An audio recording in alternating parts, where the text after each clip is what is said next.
மாதா தொலைக்காட்சி அன்பர்களுக்கு வணக்கம். இறை இயேசுவின் இதயத்திற்கு நெருக்கமான அன்பு சகோதரிகளே, சகோதரர்களே, அன்னையின் அன்பு பக்தர்களே, இன்றைய நற்செய்தி நம்மை இயக்கமாக அழைக்கிறது. இன்றைய நற்செய்தியில் 3 பகுதிகளை உங்களுக்கு சுட்டிக்காட்ட விரும்புகிறேன். ஒன்று, உலகிற்கு தண்டனை தீர்ப்பளிக்க அல்ல, தன் மகன் வழியாக அதை மீட்கவே. இரண்டாவது, மனிதர் ஒளியை விட இருளையே விரும்பினர். தங்கள் தீச்செயல்கள் வெளியாகிவிடும் என்று அஞ்சி அவர்கள் ஒளியிடம் வருவதில்லை. மூன்றாவது, உண்மைக்கேற்ப வாழ்பவர்கள் ஒளியிடம் வருகிறார்கள். மூன்றும் ஒன்றுக்கொண்டு தொடர்பு கொண்டது. உலகின் தண்டனை தீர்ப்பளிக்க அல்ல, தன் வழியாக அதை மீட்கவே என்று சொல்கின்ற ஒரு செய்தி நமக்கு என்ன ஒரு தெளிவை தருகிறது என்று சொன்னால், எல்லாம் அசிங்கமாக இருக்கிறது என்று ஓடி ஒளிந்து கொள்வதல்ல, தீர்ப்பிடுவதல்ல. அடுத்தவர்கள் இப்படி இருக்கிறார்கள், அடுத்தவர்கள் மோசமாக இருக்கிறார்கள், அடுத்தவர்கள் தவறு செய்கிறார்கள், அரசியல் மோசம், ஆன்மீக மோசம், எங்கெடுத்தாலும் தவறு நடக்கிறது என்று சொல்லி தீர்ப்பிட்டு விட்டு ஓடி ஒளிந்து கொள்வதல்ல. நிறைய பேர் இந்த பகுதியில் தான் இருக்கிறோம். அடுத்தவர்களை சுட்டி காட்டிவிட்டு, அடுத்தவர்கள் செய்கின்ற குற்றங்களை சுட்டி காட்டிவிட்டு, அடுத்தவர்கள் செய்வது அசிங்கமாக இருக்கிறது நினைத்து கொண்டு ஒதுங்கி விடுவது. இந்த ஒதுங்கி விடுகின்ற மக்கள் தான் இன்றைக்கு நிறைய பேர் இருக்கின்றோம்.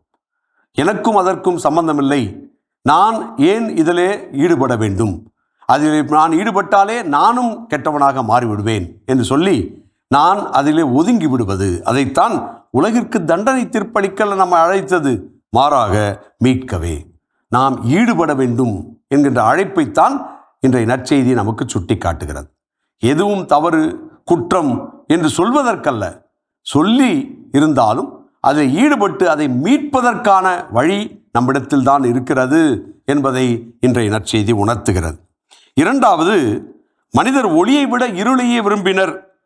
நாம் பல நேரங்களிலே அடுத்தவர்கள் செய்கின்ற தவறுகள் செய்கிறார்கள் என்று சொல்லி சுட்டி காட்டுவது ஒன்றோடு நின்று விடாமல், எல்லாரும் செய்கிறார்கள், நானும் செய்கிறேன், நானும் தவறுகளை செய்கிறேன், அவர்கள் செய்வதிலே தான் நானும் இருக்கிறேன் என்ற கும்பல் கலாச்சாரத்தில் ஈடுபடுவது. என்ன செய்வது என்று தெரியவில்லை, நான் என்ன செய்வது, எல்லாரும் செய்கின்ற போகின்ற பக்கம்தானே நான் போக வேண்டும் என்று செய்த குற்றத்திற்கு வாதிடுவது. அதோடு மட்டுமல்லாமல் எல்லாரும் செய்கிறார்கள், நானும் செய்கிறேன் என்று சப்பைக்கட்டுத்தனம் செய்வது. இப்படி நான் என்ன இருளில் இருக்கின்ற அந்த ஒரு சூழலுக்கு நானும் ஆட்பட்டு விடுகிறேன், நானும் அதில் ஈடுபட ஆரம்பிக்கிறேன், குற்றங்களை செய்ய ஆரம்பிக்கிறேன், குற்றங்களுக்கு துணையாக போகிறேன், குற்றங்கள் செய்கின்றவர்களோடு நானும் இணைந்து குற்றம் செய்வதிலே எல்லாரோடும் செய்துதானே செய்கிறேன் என்று சொல்லி நானும் எல்லாரோடும் கையூட்டு பெறுவது, பொய் பேசுவது, திருடுவது, எப்படியாவது நான் மட்டும் நன்றாக இருப்பது நினைப்பது என்று இருளுக்குரிய செயல்களிலே மாட்டிக்கொண்டு சிக்கி தவிக்கிறோம். மூன்றாவது, நான் ஒதுங்கிக் கொள்வது அல்லது குற்றம் செய்வது என்பதை தாண்டி ஒன்று இருக்கிறது, உண்மைக்கேற்ப வாழ்பவர்களோடு இணைந்து போராடுவது. அதுதான் மூன்றாவது சொல்லப்படுகிறது, உண்மைக்கேற்ப வாழ்கிறவர்கள் ஒளியிடம் வருகிறார்கள்.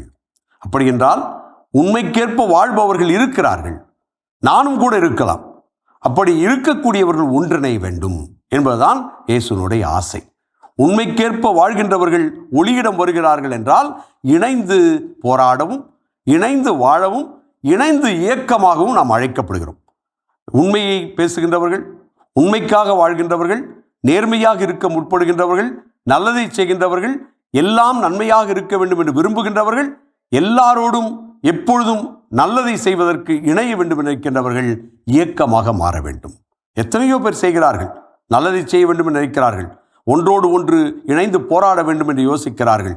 நல்லவர்கள் போராடுகின்ற போது, நல்லதற்காக போராடுகின்ற போது என்னுள் இருக்கின்ற நன்மைத்தனமும் வெளியே வந்து அது ஒன்றாக கலந்தால், இயக்கமானால் ஆற்றலாக மாறும்.